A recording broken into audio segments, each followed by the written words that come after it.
we're not going to stop jokes about living with serious and persistent mental illness and bipolar disorder. I think we can use our time better that will make us feel a lot better about the assholes who are mean-spirited. For me, I want to know the intention behind the joke. If it's to be funny, I'm a lot less offended than if it's to literally insult people. You're listening to Inside Bipolar, a Healthline Media podcast, where we tackle bipolar disorder using real-world examples and the latest research. Thanks for listening, everyone. My name is Gabe Howard, and I live with bipolar disorder. And I'm Dr. Nicole Washington, a board-certified psychiatrist. And today we are going to joke about bipolar disorder. And once again, this episode came because of emails that we received. And I want to tell you, many of the emails are like, hey, we like that you cover it in a way that's light. We like that you add humor. We like that you're not super serious. But there's another set of emails that are like, how can you joke about bipolar disorder? It's really offensive that you're joking about these things. This is really serious, has a 15% death rate. My family has suffered. I have suffered.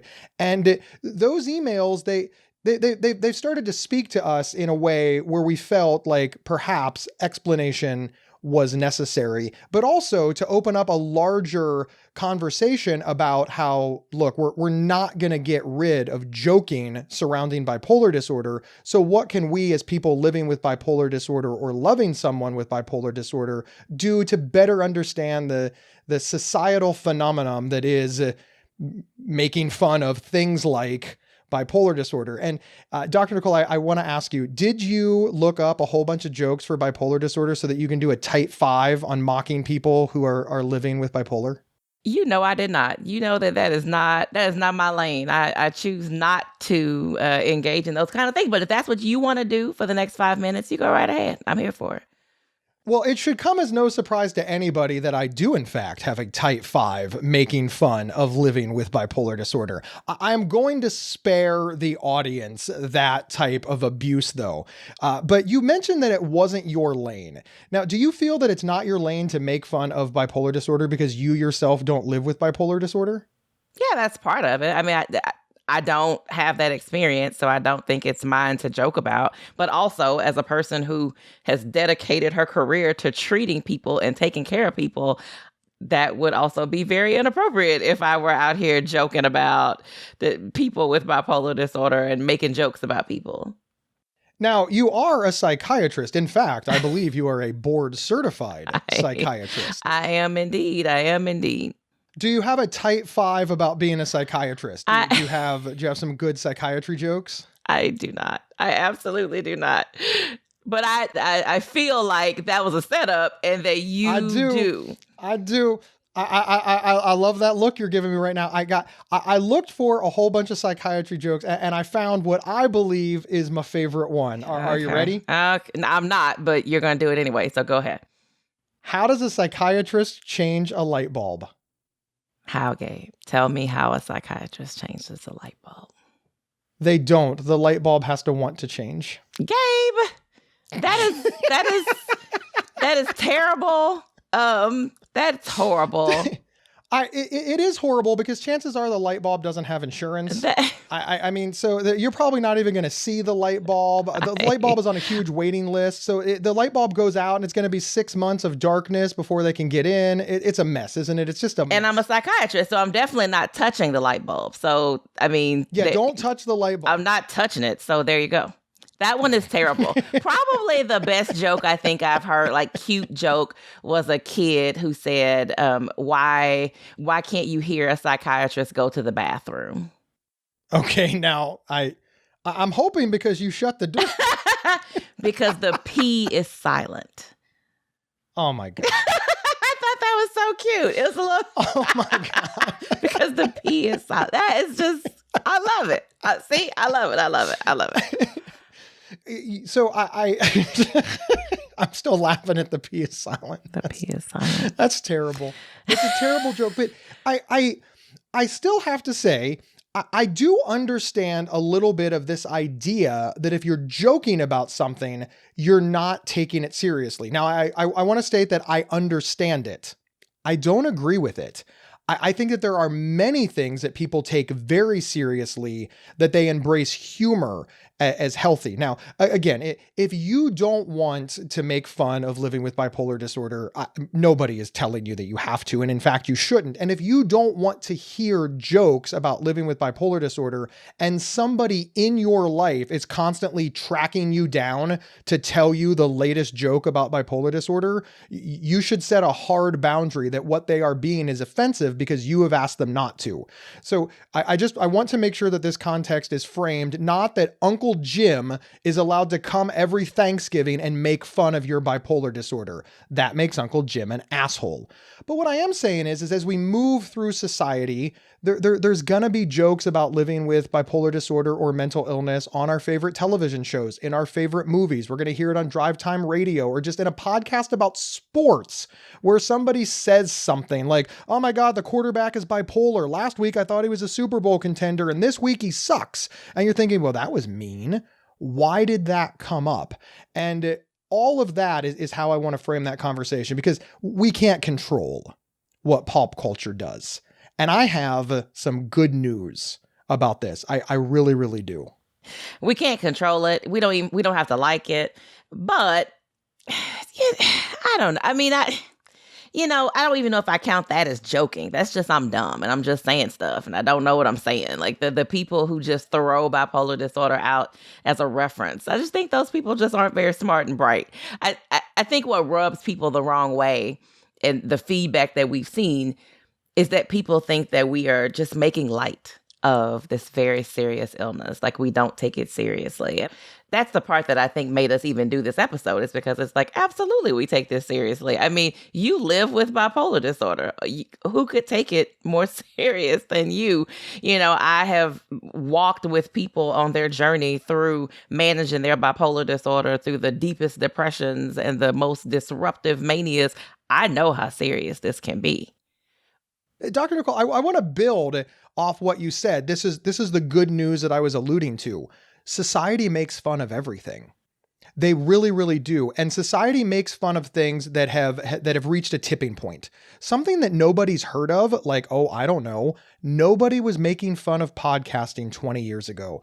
Podcast existed 20 years ago, but this wasn't represented on pulp culture. Nobody's job was a podcaster on any sitcom you were watching. Nobody was listening to podcasts on any movie or because nobody heard of it. It was this small little fringe phenomenon that you either knew about or you didn't, and frankly, nobody did.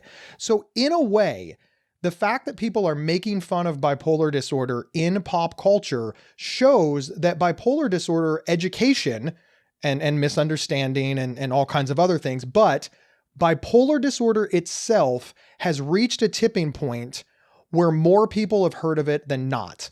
And I think that we need to embrace this as, listen, yes, it sucks that, like you said, they're ignorant. They're getting it wrong, right? Mm-hmm. But they've heard of it. Correcting somebody based on something that they've heard of is much easier than trying to explain to them what it is in the first place. So as an advocate, I've seized on this because I feel that this shows that we're further down the road. I see this as an excellent marker that we're making progress and that this is just part of the inevitable growing pains of that progress. You're absolutely right. And to me, anytime we're talking about it, it's good because it gives us the opportunity to correct the myths, correct the things that are wrong. It gives us the opportunity to get it out there. More people are going to listen because the people who need to hear it, they may be more open to hearing the light side, the jokes, chuckling a little bit. It may open the door and soften them a little bit to even learn more about it in the first place. So I'm all in for whatever it takes to get people engaged and talking about it for sure. So let's talk about that, engaged in talking about it, because there are a few things that raise the hairs on the back of my neck and make me kind of like crunch up and just clench my jaw and like mentally say to myself, Gabe, if you open your mouth right now, anger is gonna come out. And this next one is one of them. So I've rehearsed saying it gently and nicely.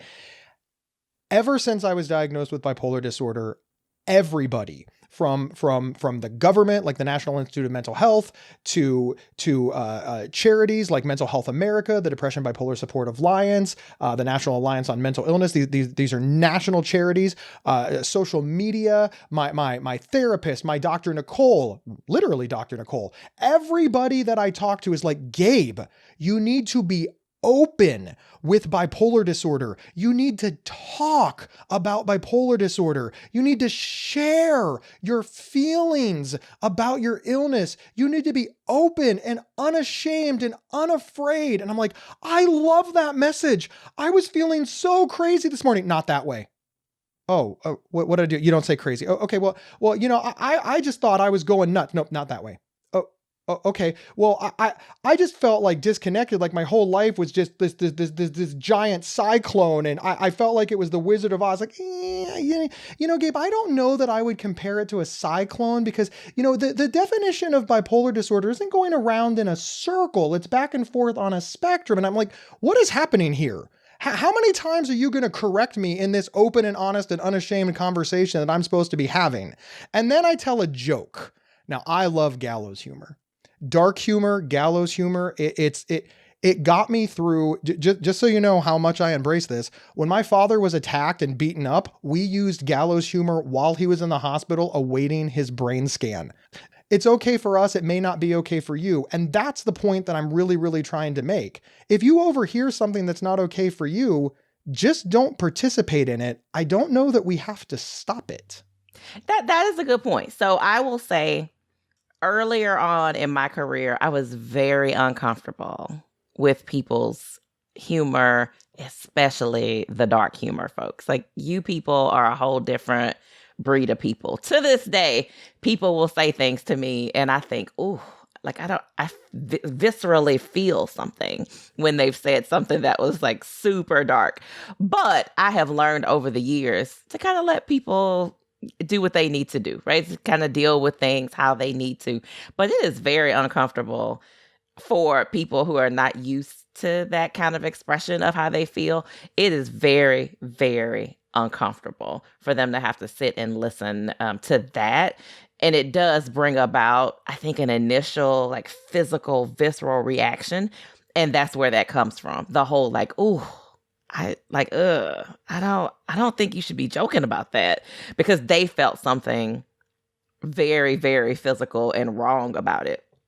But you're 100% correct in that we can't just go around. People like us who are feeling things that feel very odd and strange. When you make a joke like that, we can't just go around telling you that you can't. So there is a difference. I may be uncomfortable, but that doesn't stop you from having the ability to be able to express yourself in the way that you need to, because in that moment, that's how you were coping with that situation. I'm sure you were terrified.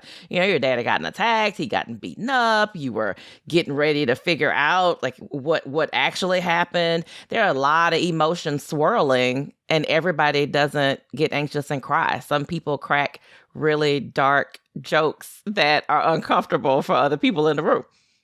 I do understand why it's uncomfortable, and I'm okay that it's uncomfortable. And the thing that I always like to let people with bipolar disorder know, and of course all of our loved ones and family members who are listening, is, when it comes to managing bipolar disorder, do you honestly think the jokes are the most uncomfortable thing about it? Like for real, I thought demons were trying to kill me. And then when I got to therapy and I started getting medication and the demons started to go away, I was positive that the demons were leaving me to attack my family. Do you know how terrifying that is? First, I have demons, which are causing me lots of problems. Now the demons are finally starting to go away. My Dr. Nicole was really good and got rid of the demons for me. But now I was positive that the demons were going to kill my mom and my grandma and my friends and my family. It's utterly terrifying. But you're right. You're right.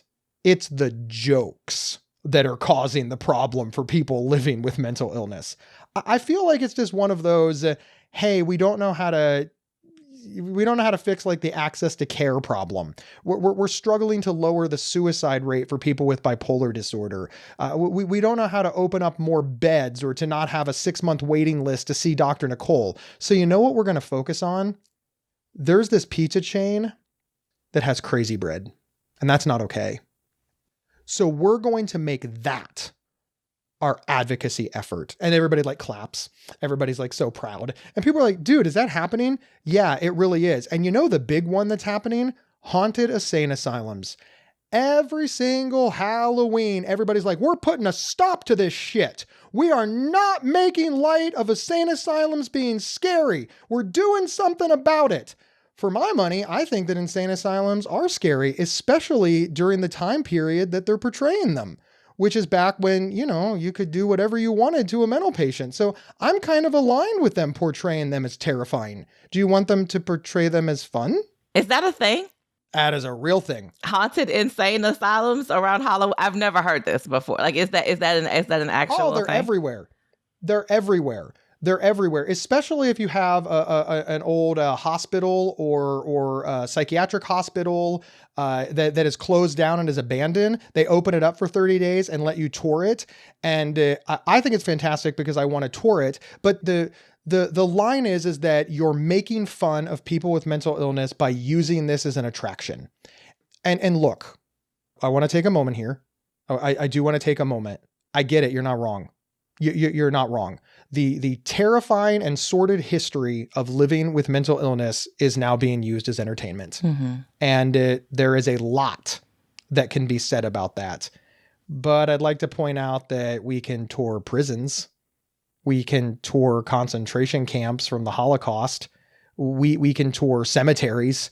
There's all kinds of things. There's the murder tours, where you go on a tour of famous murders. Did you know the house where Lizzie Borden killed her parents? She literally killed them with an axe, is now a bed and breakfast.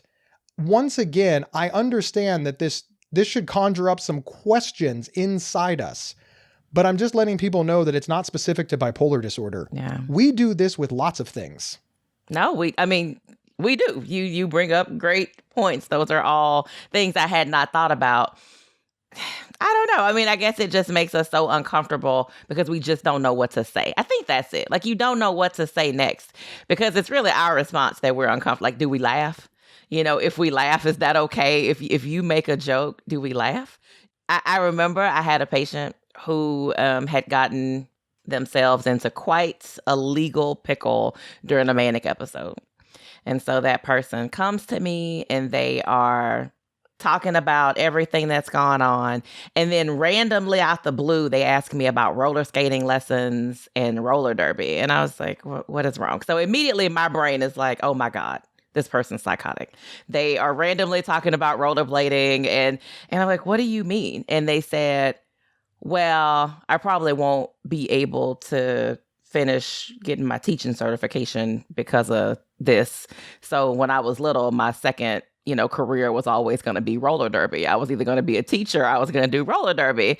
And it took me some seconds. I had to pause before I got like, oh, this person is joking. It's a joke.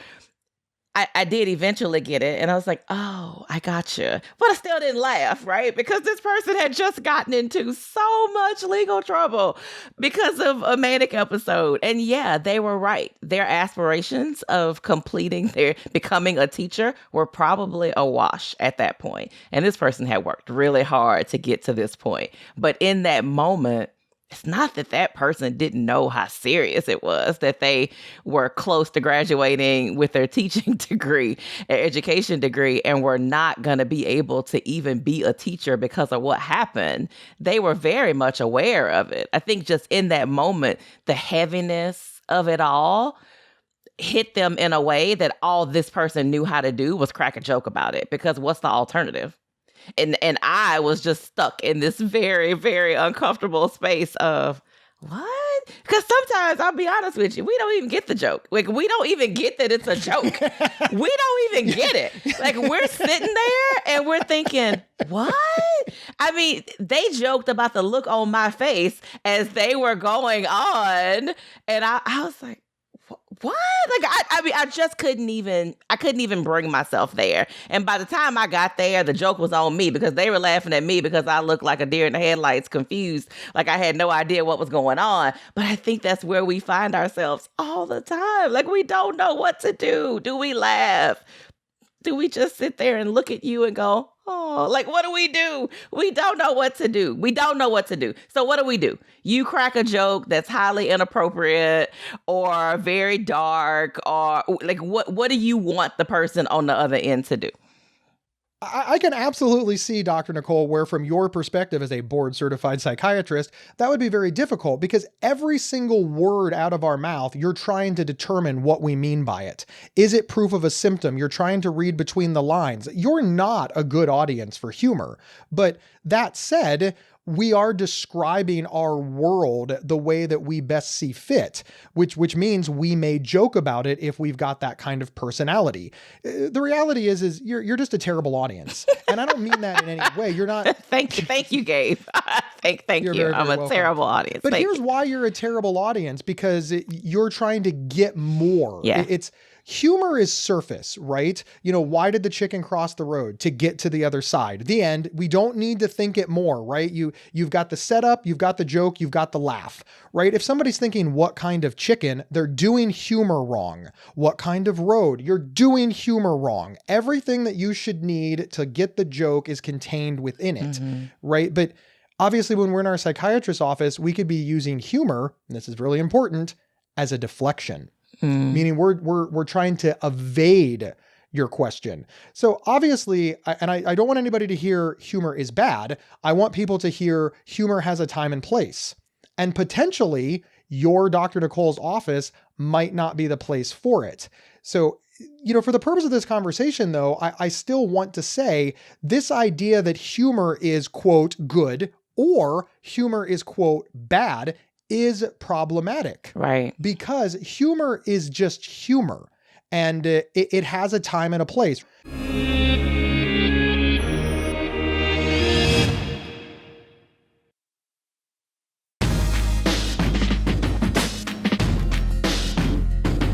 And we're back discussing joking about bipolar disorder.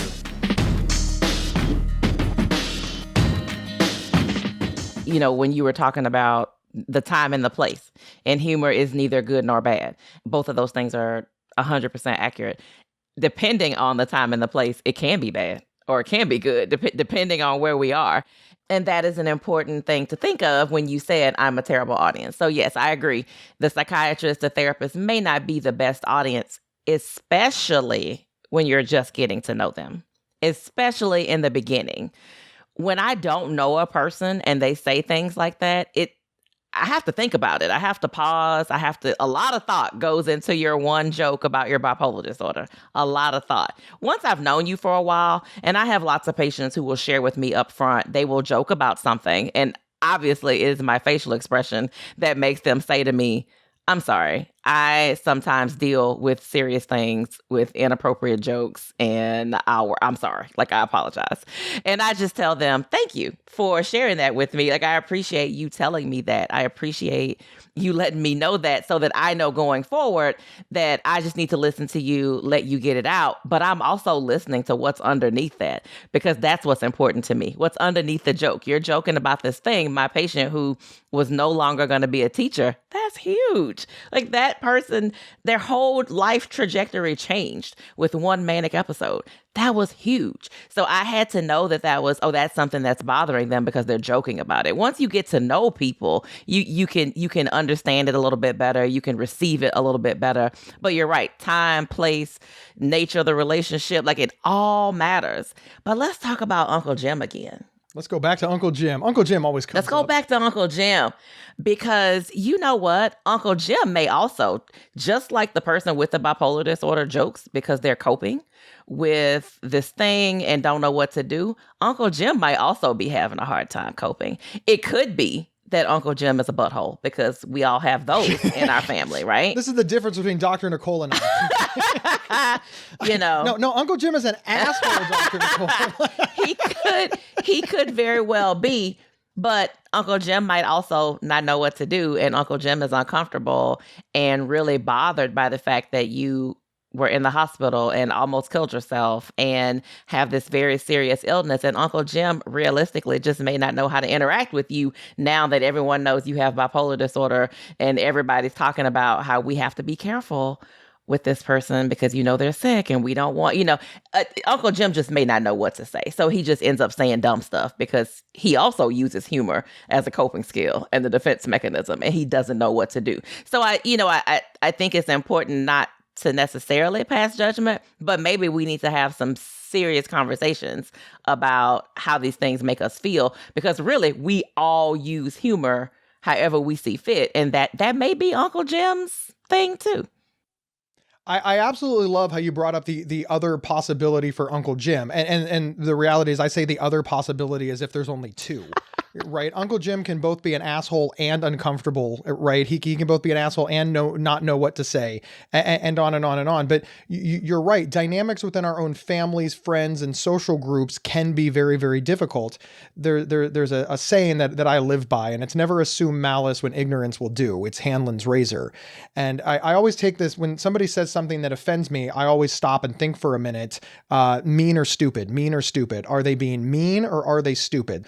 But my job as a public speaker who routinely takes questions from the audience or gets feedback from the audience and reads all of your emails, it is smart for me to keep this in mind, because especially depending on my mood, or if I'm feeling low, if I'm depressed, if I'm anxious, and I read this, you use too much humor, right? I could read it like this: Gabe, you use too much humor and it makes me uncomfortable, and I'm just curious as to why.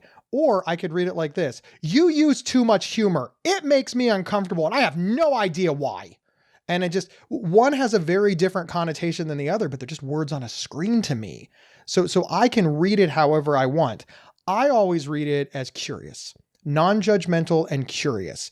I am not assuming malice until it's the only thing left.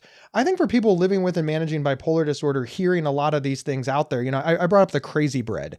Most people aren't concerned by this, but there are in fact people who believe that is a malicious attack on people with bipolar disorder, people with mental illness. They believe that just the word crazy alone is offensive. And whether it's crazy bread or crazy sale or crazy prices, or, we're doing buy one, get one free, I must be crazy, right? People are just like, that word. But again, I don't think it's coming from a malicious place, and that's why it doesn't bother me. I think that the English language is difficult and that crazy has multiple meanings, some of which have nothing to do with mental illness at all. It just means something off kilter or abnormal, like all of these cars are normally this price, but my car is so low priced, it's crazy. Mm-hmm. That is in fact the correct usage of the word crazy and has nothing to do with a pejorative to people with mental illness. And figuring out that context, that intent, I think is super important. And again, this is a show just talking to people with bipolar disorder. So yes, I'm putting the onus on you to figure it out. If it was a show for the people making the jokes, I would give different advice, but I don't think they're tuning in. So I just got to help you. Yeah, That's what we're doing here, right, Dr. Nicole? Yeah, but there has been an email or two that I think was full of malice towards you that said, you joke too much. Bipolar disorder is not funny. You joke too. I mean, that was the whole, there was no other meaning to me. When I read it, I was like, oh, this person. Okay. So they were coming for you. They said bipolar disorder is not funny and you shouldn't be joking. That's just a very dangerous take to have, to tell somebody how they should not be on their show. First of all, if you think that Gabe jokes too much, then just don't listen. It's fine. It's totally okay. If you don't like it and you think that he is... Wait a minute. Why? When did it become if you think Gabe jokes too much? Dr. Nicole jokes too. How come she gets left out of these emails? Oh, Gabe, you are much more offensive than I am. Let's face it. Just in general, in life, you're much more offensive than I am. Let's just not pretend about that. We're just not even going to go there. You are much more offensive in life than I. It's fine. I prefer gregarious. It's okay. Okay, gregarious. You're much more gregarious than I am. That is fine. Just take Fair that. enough. But if you don't like it and this isn't the place for you to get what you need, then that's totally fine. that you're not the one who's going to keep tuning in and listening, because maybe this platform is just too much for you. But I can guarantee you there's somebody out there for you to listen to who is going to give you what you need. So you find your space. Everything is not for everybody, and that is totally okay. I am totally okay with everything not being for everybody. But to tell someone how they should and should not react to something they're dealing with is very dangerous. And somebody might do the same thing to you and your bipolar disorder and say, well, you should be doing this, or you would be very offended. So I think we have to be very careful about how we are judging other people for what they do. And please know, I mean, we've talked about humor is a defense mechanism. My grandma used to have this saying, you got to laugh to keep from crying. Basically, that is what people are doing. You laugh to keep from crying. If you don't think that teachers joke about the outlandish, sad things that their students come back and tell them about their home environments, not because they think it's really funny, but because the alternative is just to sit with it and be uncomfortable and not know what to do and on the verge of tears about it. If you don't think that people that work in the healthcare setting or in the criminal justice system, if you don't think that they find humor in their jobs, you have to. Because the alternative is to sit and wallow in it. And so using humor to kind of protect us from that discomfort is very common, very normal. And humor is a mature defense mechanism. It is up there in the order of defense mechanisms. It is a mature one.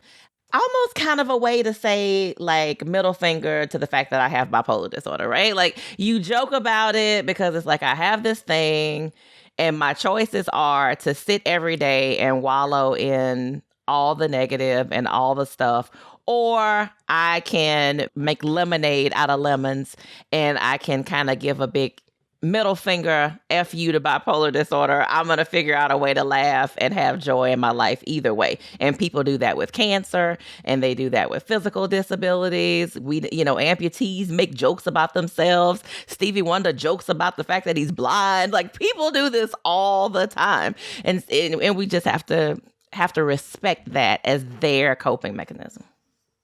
It's not surprising, as somebody who makes their living as a podcaster and a writer and a speaker, that I'm very protective of words. I am very protective of words because I think one of the problems that we have in society is that people are afraid to say things. But here's the thing, they're not afraid to think them. And they're not afraid to make decisions based on those thoughts.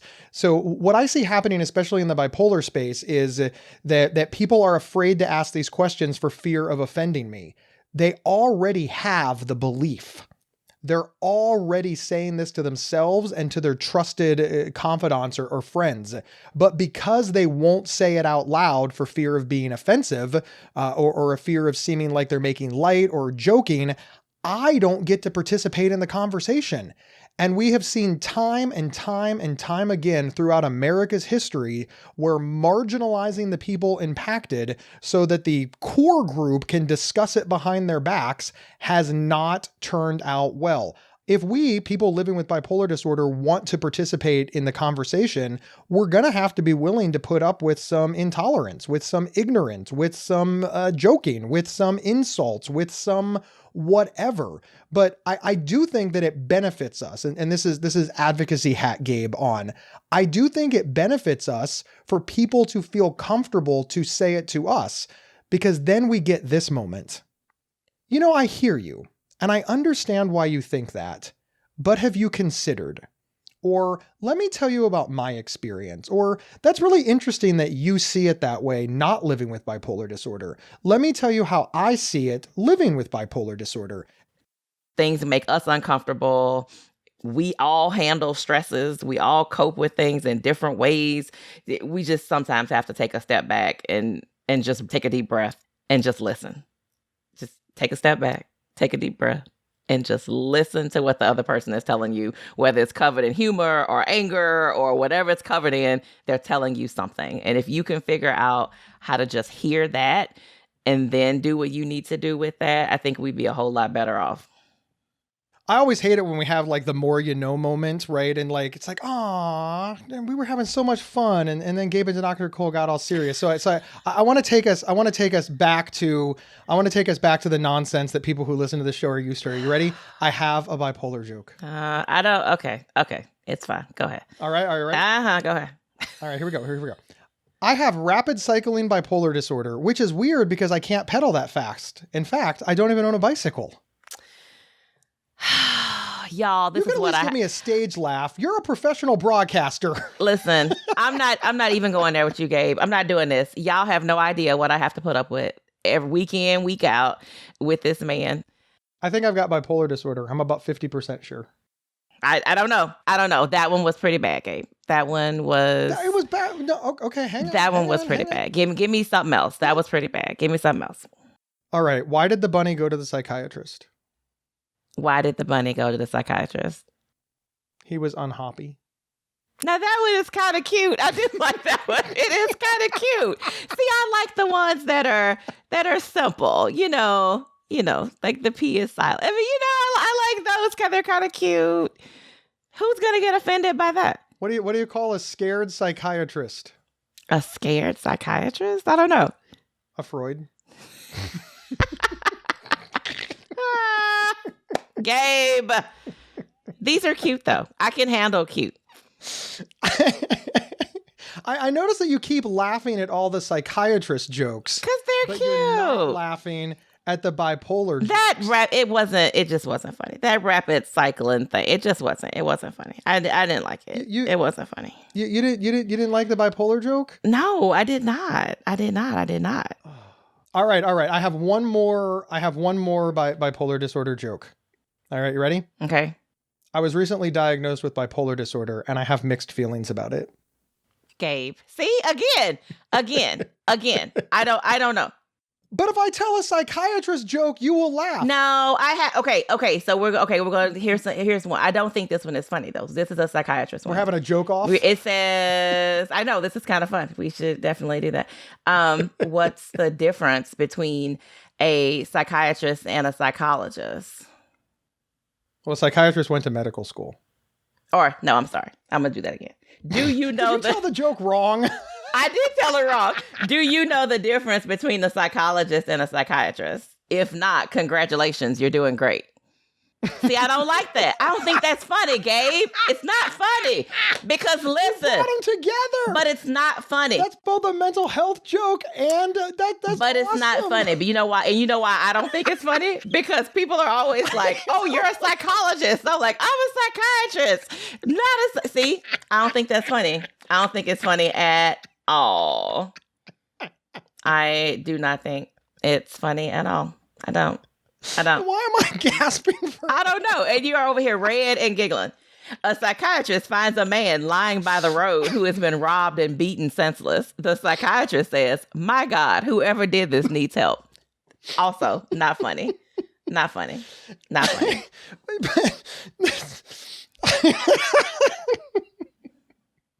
I knew we were in trouble when we started Googling Dr. Nicole. As we wrap up the show, Dr. Nicole, I really just want the audience to understand that there's not necessarily good or bad about humor. And even sometimes when you're just like, look, I don't like this humor. I don't like these jokes, and I wish that they wouldn't do it. I do think we need to take into account that this is how our society is structured. We make fun of everything. We go to murder mystery theater. We pay money to be fed while trying to solve the death of no doubt a woman. You can play this game to host a murder. This is murder, people. The number one genre of podcasting is true crime. There are people out there right now who say, I'm so stressed out, I just want to hear something comforting like how a woman was drug out of her home and beaten to death. And I just, over and over and over again, we use murder as entertainment. I think that's a group of people people who love someone who was murdered. I think that's a group of people that has a real complaint about the fetishization and the entertainment and the joking that is surrounding something. And I think many of us living with bipolar disorder, we really need to take a step back and say, some of this is just the culture of America.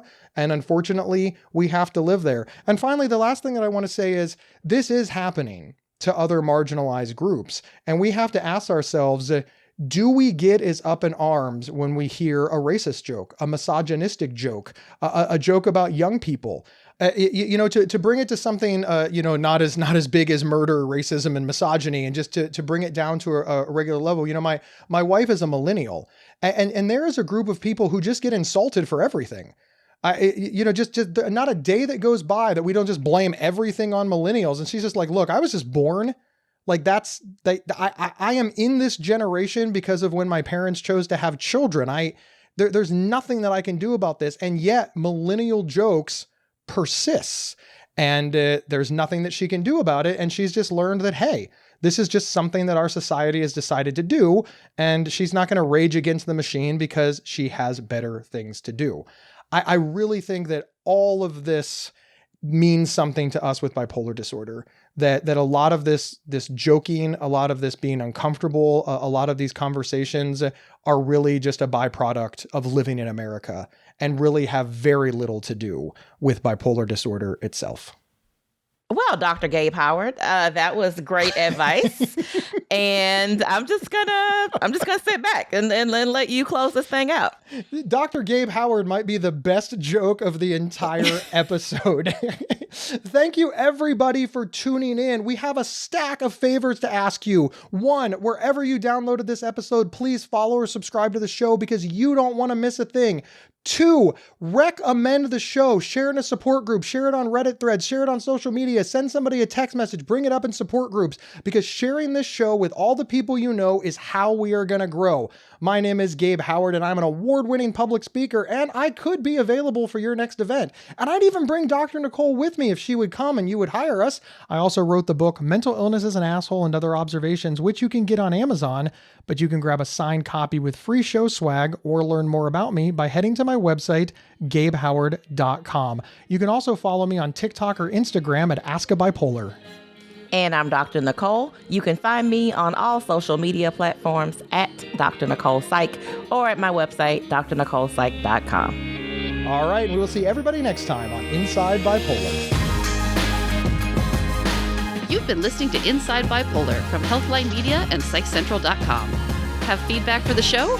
Email us at show@psychcentral.com. Previous episodes can be found at psychcentral.com/IBP or on your favorite podcast player. Thank you for listening.